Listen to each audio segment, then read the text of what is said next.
The vast dark thing that looked like a poised crow of unholy dimensions. Assuming that I shall ever have any readers, let him, or both of them, if I shall ever have such popularity as that, note how dim that bold black datum is at the distance of only 2 chapters. The question: was it a thing or the shadow of a thing? Acceptance either way calls not for mere revision, but revolution in the science of astronomy. But the dimness of the datum of only 2 chapters ago, the carved stone disk of Tarbes, and the rain that fell every afternoon for 20, if I haven't forgotten myself, whether it was 23 or 25 days, upon one small area. We are all Thomsons, with brains that have smooth and slippery, though corrugated surfaces, or that all intellection is associative, or that we remember that which correlates with a dominant, and a few chapters go by, and there's scarcely an impression that hasn't slid off our smooth and slippery brains of Leverrier and the planet Vulcan. There are 2 ways by which irreconcilables can be remembered, if they can be correlated in a system more nearly real than the system that rejects them, and by repetition and repetition and repetition. Vast black thing like a crow poised over the moon. The datum is so important to us because it enforces, in another field, our acceptance that dark bodies of planetary size traverse this solar system. Our position: that the things have been seen. Also that their shadows have been seen. Vast black thing poised like a crow over the moon. So far it is a single instance. By a single instance we mean the negligible. In Popular Science 34-158, Serviss tells of a shadow that Schroeder saw in 1788 in the lunar Alps. First he saw a light, but then, when this region was illuminated, he saw a round shadow where the light had been. Our own expression: that he saw a luminous object near the moon, that part of the moon became illuminated, and the object was lost to view, but that then its shadow underneath was seen. Serviss explains, of course. Otherwise he'd not be Professor Serviss. It's a little contest in relative approximations to realness. Professor Serviss thinks that what Schroeder saw was the round shadow of a mountain in the region that had become lighted. He assumes that Schroeder never looked again to see whether the shadow could be attributed to a mountain. That's the crux. Conceivably, a mountain could cast a round, and that means detached, shadow in the lighted part of the moon. Professor Serviss could, of course, explain why he disregards the light in the first place. Maybe it had always been there in the first place. If he couldn't explain, he'd still be an amateur. We have another datum. I think it is more extraordinary than vast thing, black and poised, like a crow over the moon. But only because it's more circumstantial, and because it has corroboration. Do I think it more extraordinary than vast, poised thing, black as a crow over the moon? Mr. H.C. Russell, who was usually as orthodox as anybody, I suppose, at least he wrote F-R-A-S after his name, tells in The Observatory 2-374 one of the wickedest or most preposterous stories that we have so far exhumed. That he and another astronomer, G.D. Hurst, were in the Blue Fountains near Sydney, New South Wales, and Mr. Hurst was looking at the moon. He saw on the moon what Russell calls one of those remarkable facts which, being seen, should be recorded, although no explanation can at present be offered. That may be so. It is very rarely done. Our own expression upon evolution by successive dominants and their correlates is against it. On the other hand, we express that every era records a few observations out of harmony with it, but adumbratory or preparatory to the spirit of eras still to come. It's very rarely done. Lashed by the phantom scourge of a now passing era, the world of astronomers is in a state of terrorism, though of a highly attenuated, modernized, devitalized kind. Let an astronomer see something that is not of the conventional celestial sights, or something that is improper to see, his very dignity is in danger. Some one of the corralled and scourged may stick a smile into his back. He'll be thought of unkindly. With the hardihood that is unusual in his world of ethereal sensitivenesses, Russell says of Hirst's observation, he found a large part of it covered with a dark shade, quite as dark as the shadow of the earth during an eclipse of the moon. But the climax of hardihood on impropriety or wickedness, preposterousness or enlightenment, one could hardly resist the conviction that it was a shadow, yet it could not be the shadow of any known body. Richard Proctor was a man of some liberality. After a while we shall have a letter, which once upon a time we'd have called delirious. Don't know that we could read such a thing now for the first time without incredulous laughter, which Mr. Proctor permitted to be published in Knowledge. But a dark, unknown world that could cast a shadow upon a large part of the moon, perhaps extending far beyond the limb of the moon, a shadow as deep as the shadow of this earth.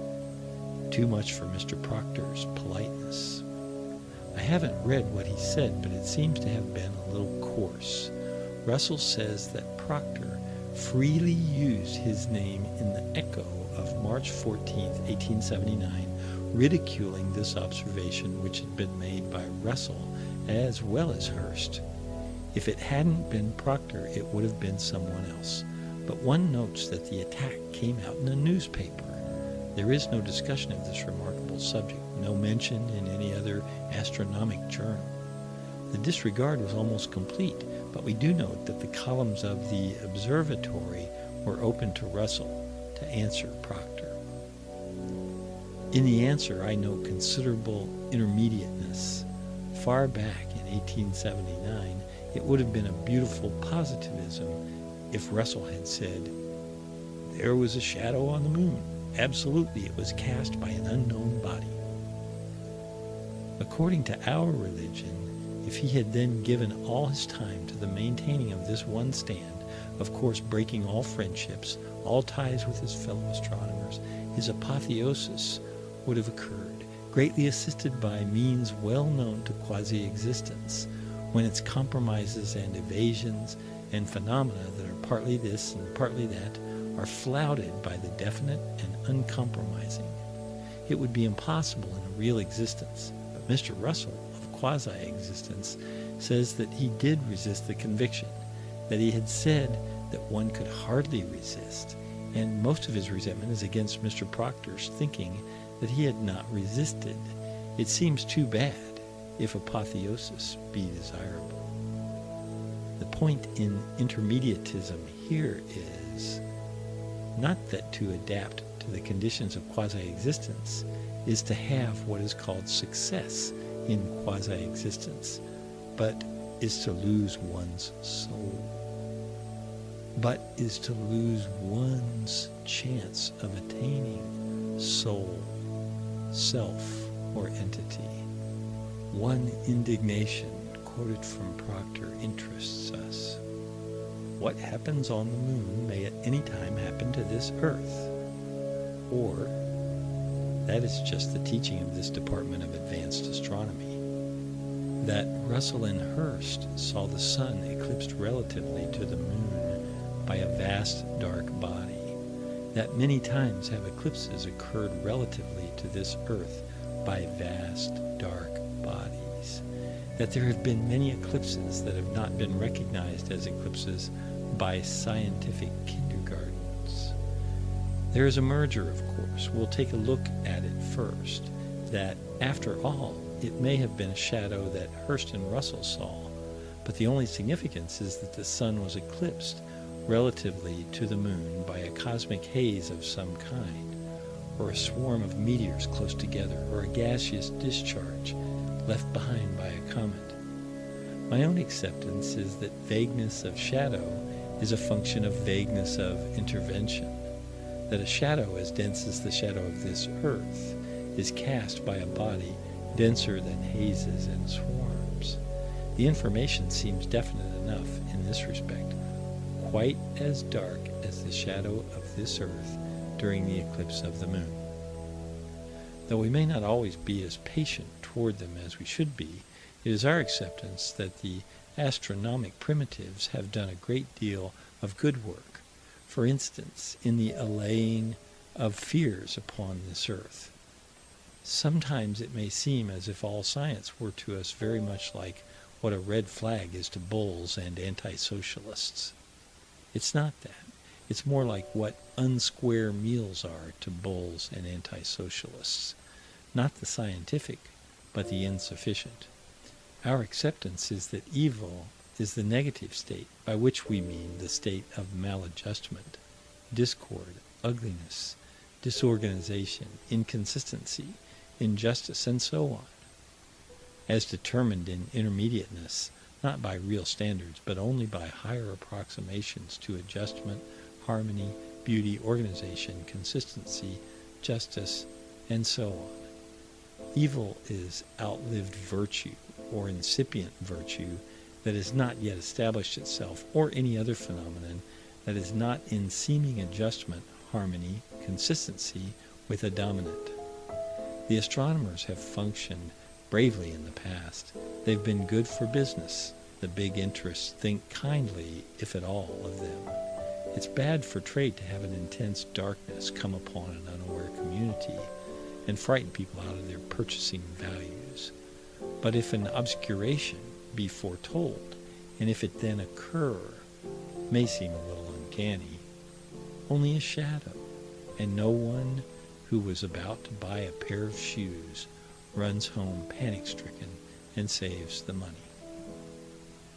Upon general principles, we accept that astronomers have quasi-systematized data of eclipses, or have included some and disregarded others. They have done well, they have functioned, but now they're negatives, or they're out of harmony. If we are in harmony with the new dominant, or the spirit of a new era, in which exclusionism must be overthrown, if we have data of many obscurations that have occurred not only upon the moon but upon our own earth, as convincing of vast intervening bodies, usually invisible, as is any regularized predicted eclipse, one looks up at the sky. It seems incredible that, say, at the distance of the moon, there could be, but be invisible, a solid body, say, the size of the moon. One looks up at the moon at a time when only a crescent of it is visible. The tendency is to build up the rest of it in one's mind, but the unillumined part looks as vacant as the rest of the sky, and it's of the same blueness as the rest of the sky. There's a vast area of solid substance before one's eyes.